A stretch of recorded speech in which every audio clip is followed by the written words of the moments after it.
आज हम लोग जो इसका जो हमारा भाव है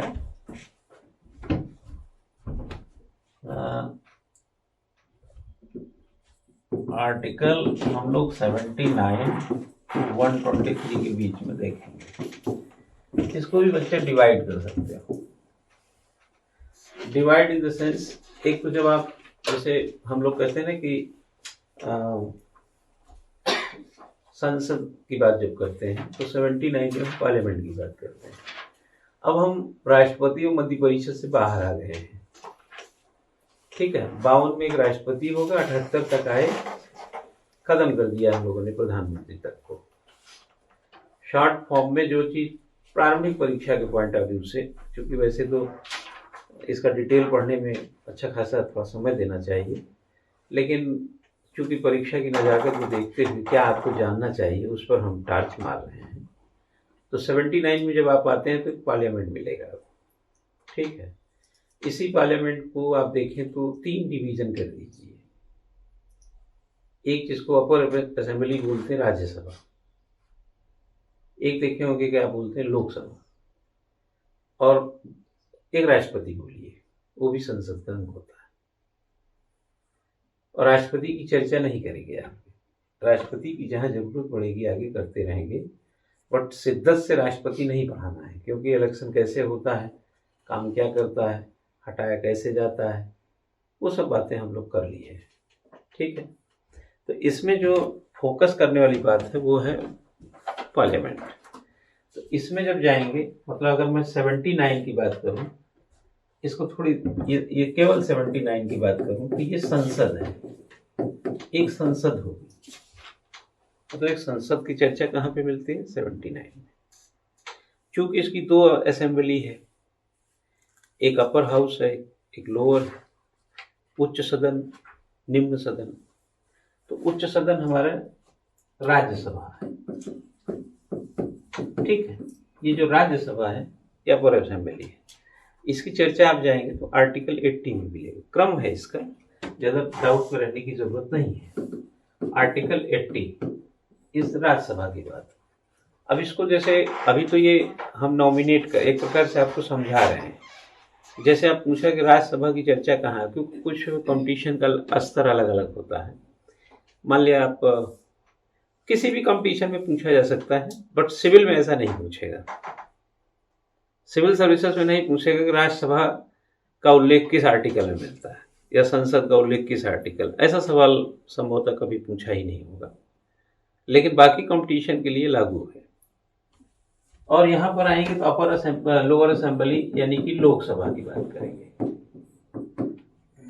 जब बच्चा ये लोकसभा की बात करोगे तो आर्टिकल 81 चले जाओगे। ठीक है, और एक तीसरा जो हमने कहा ना, 52 की बात कहा ही था, पढ़ा ही चुका हूं, जिसमें राष्ट्रपति लिखा है ना 52 में कि एक भारत में एक राष्ट्रपति की बात है, संघ का एक राष्ट्रपति होगा।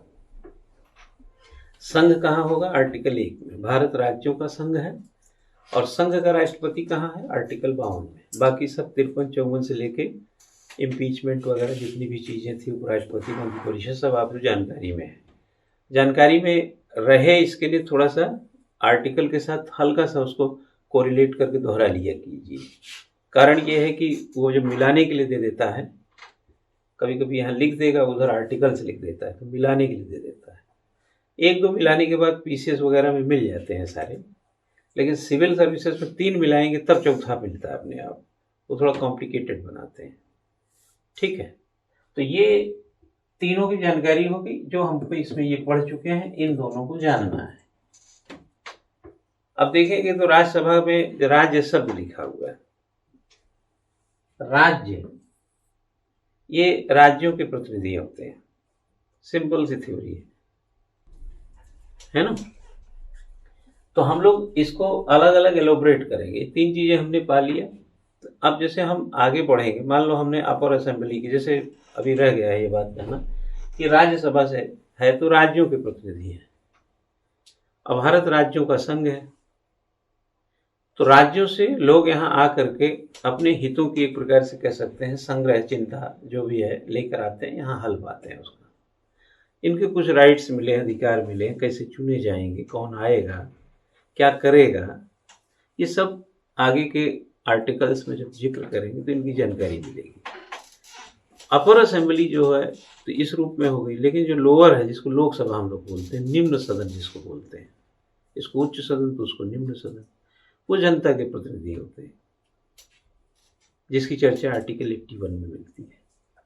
वो जनता के प्रतिनिधि कौन हुए? जिसको आप रिप्रेजेंटेटिव चुनते हैं। ठीक है, तो सरसरी तौर पे आप कहते हैं कि संसद शब्द बोलते हैं, बट संसद में 3 डायमेंशन हुए, राज्यसभा, लोकसभा और राष्ट्रपति। संसद के 3 अंग में एक अंग है ये लोकसभा, जिसका चुनाव देखें हर 5 साल में होता है, और उसमें 18 साल से वाले से शुरू हो जाता है, मतदाता होते हैं वो, वही चुनते हैं। और इनके भी आगे चल के देखेंगे तो खोल कर भाई 79 से 123 है ना, तो किस बात के लिए पढ़ेंगे इतने आर्टिकल। तो हमने जैसे बोला कि आप कंसेप्ट, फैक्ट और एनालिसिस, आप अगर एनालिसिस पे जाएं, है ना, तो कोई चीज को क्यों एनालाइज करेंगे? जैसे गांधी जी को आप क्यों एनालाइज करेंगे? क्यों? राष्ट्रपति के किसी या चुनाव को क्यों एनालाइज करेंगे? क्यों कंसेप्ट चाहिए? तो हर जगह जाके देखेंगे 3 चीजें आपको टकराएंगी। एक तो हो गया फैक्ट, जैसे 1857 का एक विद्रोह हुआ, ये फैक्ट होगा। अब उसका कंसेप्ट क्या है? और कई चीजें ऐसी हैं जो आप एनालाइज करते हैं। टीवी, ये मीडिया के लोग क्या करते हैं? फैक्ट ही थोड़ी बताते हैं, वो चीज भी बताते हैं जो हुआ ही नहीं है, इसीलिए ट्रायल करते हैं ना वो। तो जब हम कंसेप्ट को समझने चलते हैं, कंसेप्ट को, तो साथ में रास्ते में फैक्ट भी मिलेंगे। लेकिन एनालाइज हम जब करते हैं तो एनालाइज हमारी नीड होती है, हमारी ज़रूरत है, और अकॉर्डिंग टू प्रॉब्लम है। अगर गांधी जी पे सवाल ही नहीं पूछा जाए ना, तो आप गांधी जी को पढ़ेंगे ही नहीं। गांधी जी महान व्यक्ति थे, ये इतना भी नहीं जानना चाहेंगे यदि उनसे सवाल न पूछा जाए।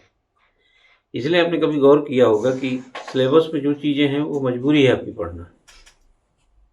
अभी देखिए उत्तर प्रदेश सरकार मुगलों का इतिहास हटा रही है, नहीं पढ़ेंगे आप, लेकिन यही सिविल सर्विसेज के सिलेबस में तो आप पढ़ेंगे। ठीक है ना? तो हमारे संघीय जो विधायिका है, कुछ शब्दावली हम देते जा रहे हैं, थोड़ा सा नोट भी करते जाइए। लिखिए संघीय विधायिका, एक लाइन बनाते जाइए, फिर इसको आगे बढ़ाते जाइए। एक शब्द है जिसको हम बोल सकते हैं हिंदी में संघीय विधायिका। यही हमारा बच्चा संसद है, संघीय विधायिका ही संसद है। तो एक लाइन लिख लीजिए, संघीय विधायिका को संसद कहा गया है। Federal legislature is named parliament, है ना। हम लोग फेडरल नहीं हैं, यहाँ पे आप क्लियर कर दूं कि हम लोग फेडरल नहीं हैं। हालांकि जब आप यूनियन कहते हैं तब भी यही शब्द आता है संघ का।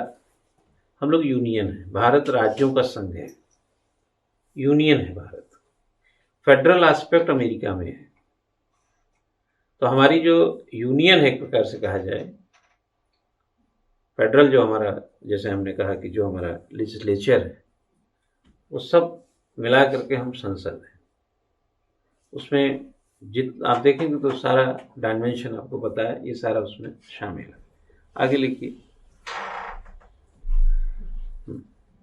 Parliamentary democracy system has been adopted. संसदीय प्रणाली को अपनाया गया है। ये दूसरी लाइन हो गई, है ना। बहुत वैसे कंपटीशन होते हैं, जैसे आप कभी आरओ पे बैठ रहे हो, एनटी वगैरह के एग्जाम में दे जा रहे हो, जो फिल्म्स वगैरह कराता कमीशन है तो सब लड़के देते ही हैं। तो पूछेगा भारत किस प्रकार का सिस्टम रखता है, पार्लियामेंट्री लिख देगा, प्रेसिडेंशियल लिख देगा, सेमी फेडरल लिख देगा, उसे मुलझा देगा। तो बड़ी कॉमन सी बात है, इतना तो आप जानते हैं, लेकिन बताना फिर भी पड़ता है। लिखें, Parliament enjoys the highest position in administration of the country. संसद, या ऐसा लिखा, देश के प्रशासन में संसद को सर्वोच्च स्थान मिला है, प्राप्त। आगे लिखा, parliament as the foundation of the political system. आगे की लाइन में लिख लीजिए, संसद जो है राजनीतिक व्यवस्था की नींव है, फाउंडेशन। लिखें वॉइस ऑफ द नेशन, लिखें देश की आवाज या राष्ट्र की आवाज, लिखिए वॉइस ऑफ द नेशन, राष्ट्र की। ये शब्द इसलिए लिखा रहे हैं, कभी ऐसे शब्द आ जाए तो आप घबराएं ना, वहां पे किसके लिए है ना, राष्ट्र की आवाज। आगे लिखें, the mirror of the citizen of the nation, राष्ट्र के नागरिकों का दर्पण। लिखें parliament is a policy maker, लिखिए संसद नीति निर्माता है। लिखो article 79 of the constitution provides, संविधान के अनुच्छेद 79 में यह प्रावधान है कि राष्ट्रपति और 2 सदनों से मिलकर ये बनेगी। That there shall be A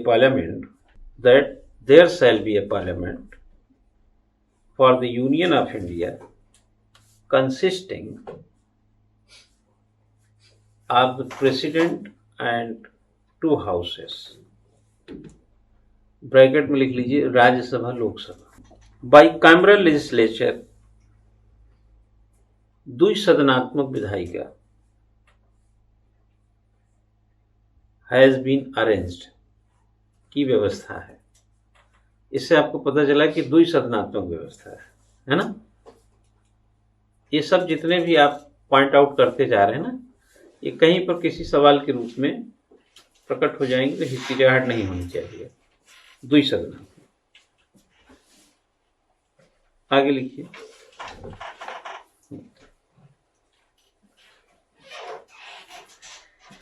Rajya Sabha council of state, देखिए काउंसिल ऑफ स्टेट यानी राज्यसभा, ब्रैकेट में लिख लीजिएगा अपर हाउस, उच्च सदन।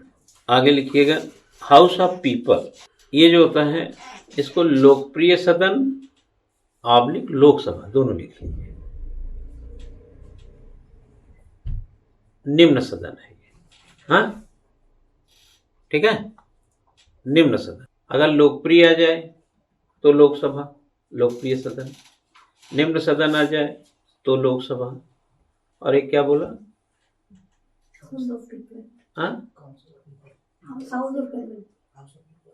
हाउस ऑफ पीपल, वही लोकप्रिय ही मान लीजिए उसको, बस हो गया, इतना ही था। लोकसभा है, निम्न सदन है, लोकप्रिय सदन है, ये तीनों अगर कहीं जिक्र हो जाए तो आप इसको लोकसभा में लिखा ही है, लोकसभा है ना। लिखें Lok Sabha is the direct expression of the people, Lok Sabha जनता की प्रत्यक्ष अभिव्यक्ति है, ठीक है। लिखें Rajya Sabha expression of the, Rajya Sabha indirect expression of the people by state, समझिए राज्यसभा जो है अप्रत्यक्ष जनता की आवाज है, माध्यम किसके माध्यम से, राज्यों के, ठीक है ना। आवाज दोनों है, एक सीधे आप तक कानों तक पहुंचती है, एक स्टेट के माध्यम से आपके कानों तक पहुंचती है। एक हेडिंग बनाओ, existence of parliament, existence of parliament लिखो। According to article 79 parliament shall always be in existence, अनुच्छेद 79 के अनुसार संसद सदैव अस्तित्व में होगी। अब देखो एक क्वेश्चन आया आपके सामने कि संसद सदैव अस्तित्व में होगी, और उसके बाद लिख दिया 3-4 आर्टिकल लिख दिया। शब्द को पकड़ो ना, अगर आप शब्द को पकड़ के साथ में यात्रा कर रहे हैं, जैसे घोड़े की लगाम आपके पास है, तो घोड़े की स्पीड को नियंत्रित करना आसान हो जाता है।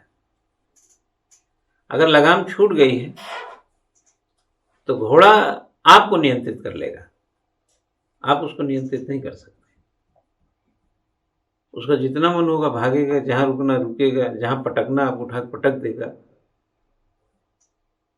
तो किसी भी सब्जेक्ट में जो है ना, जो उसका सर्किल, जो दायरा है, उस पर अपनी पकड़ रखनी चाहिए। और शब्दों से देखो, ह्यूमैनिटीज सब्जेक्ट किससे चलते हैं? ह्यूमैनिटीज सब्जेक्ट तो शब्दों से ही चलते हैं ना। भाई न्यूटन का नियम है तो वो तो ठीक है, वो तो जो दिया है दिया है, कोई भी रट करके बोलता रहे उसको। ये बिजली कैसे जलती है, इसका तार और सही हो, कनेक्शन कर दो, जलने लगेगा बल्ब। ह्यूमैनिटीज में ऐसा होता नहीं है। ह्यूमैनिटीज जो होता है वो हर आदमी अपने एंगल से उसको समझता है। ह्यूमैनिटीज का मतलब है कि अपना अपना ह्यूमन एस्पेक्ट डेवलप कर लिया, आपने डाल लिया। जैसे मैंने बोला कि संसद हमेशा अस्तित्व में रहती है ना, तो ये आप अपने अपने नेचर से इसको समझ रहे हैं। आर्टिकल 79 में लिखा है कि संसद हमेशा अस्तित्व में रहेगी, तो ये आप अपने नेचर से इसको समझ रहे हैं। साइंस जो होता है आपके नेचर की जरूरत नहीं पड़ती है, उसकी थ्योरी से ही आपको समझना पड़ता है। जैसे a+b का होल स्क्वायर में आप अपना नेचर नहीं डाल सकते। a² + b² + 2ab रहेगा ही। अब ये क्यों आया, ये ज्यादा चक्कर मत पड़िए, वो तो वो जाने जो लाए। ठीक है ना। लेकिन ह्यूमैनिटीज सब्जेक्ट में हर व्यक्ति अपना अपना ह्यूमर डालता जरूर है, इसलिए ह्यूमैनिटीज है ना। अपनी अपनी दक्षता, अपनी कला, अपनी प्रकृति, जो उसकी थिंकिंग है, वो सब से उसको सराबोर करता है। ठीक है, आगे इसमें लिखें the office of the president lasts forever. राष्ट्रपति का पद सदा बना रहता है। इन सब चीज को दिमाग में ऐसे रख लीजिए। संसद हमेशा रहेगी, राष्ट्रपति का पद हमेशा बना रहता है।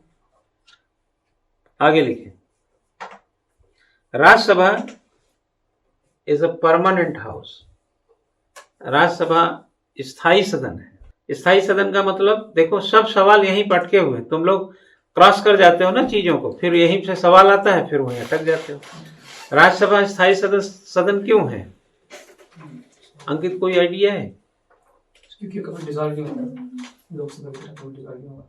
हाँ, इसका विघटन नहीं होता है, और इसमें हर 2 साल में 1/3 लोग नए आते रहते हैं। तो ये सर्किल चलता रहता है, 1/3 जाते रहते हैं, 1/3 आते रहते हैं। और इसका जो कार्यकाल है, जो टेन्योर रखा गया है, वो 6 साल का है। ठीक है, चलो इसको लिखो,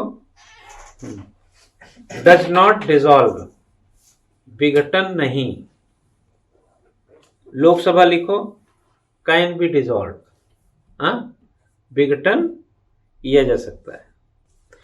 अगर लोकसभा डिसॉल्व हो जाए तो क्या प्राइम मिनिस्टर का पद खत्म हो जाता है कि रहता है? खत्म हो जाता है। प्राइम मिनिस्टर रहेगा ही नहीं देश में उस टाइम तक। जैसे माना कि जनवरी में या अप्रैल में पार्लियामेंट को खत्म कर दें, डिसॉल्व कर दें, क्योंकि डिसॉल्व हो सकती है पार्लियामेंट। अगर पार्लियामेंट को हम डिसॉल्व कर दें तो क्या आज की तारीख से प्राइम मिनिस्टर देश में नहीं रहेगा? तो रिजाइन कर देंगे ना। हाँ, रिजाइन तो कर दिए, मतलब मैं एस नो में मांग रहा हूँ। रिजाइन, भाई डिसॉल्व हो गई तो लोकसभा के बहुमत से तो प्राइम मिनिस्टर थे, लोकसभा है ही नहीं, डिसॉल्व हो गई तो प्राइम मिनिस्टर क्या अगला लोकसभा चुनने तक 2-4 महीने 6 महीने का तो कम से कम जो टाइम लगेगा, तो वो क्या वैकेंट रहेगा? क्या प्राइम मिनिस्टर कोई रहेगा ही नहीं? हो सकता है एक तो प्रेसिडेंट देखेंगे किसकी मेजोरिटी उसको बना देंगे। अरे यार, जब डिसॉल्व हो गई तो उसमें मेजोरिटी कहाँ से घुस गई? दूसरी पार्टी में। हाँ जी, लोकसभा डिसॉल्व हो गई है ना, तो जब डिसॉल्व हो गई तो जिस संस्था से बहुमत मिलता है वो कहाँ रह जाएगा पद, है ना। तो प्रधानमंत्री एक कार्यकारी प्रधानमंत्री के रूप में काम करेगा ना, वो कोई कार्यकारी तो करेगा ना। भाई नीतिगत फैसले नहीं होंगे, बड़े बड़े फाइनेंशियल डिसीजंस नहीं होंगे, लेकिन देश को तो चलाना है ना। जो देश के लिए एक नियम कायदे से जो व्यवस्था चलती है तो चलाने के लिए कोई चाहिए कि नहीं चाहिए? फिर जब ऐसी नौबत आती है तो कार्यकारी प्रधानमंत्री होता है और अगले चुनाव आते हैं वो फिर दूसरा प्रधानमंत्री इलेक्टेड प्राइम मिनिस्टर आ जाता है, फिर 5 साल चलती सरकार।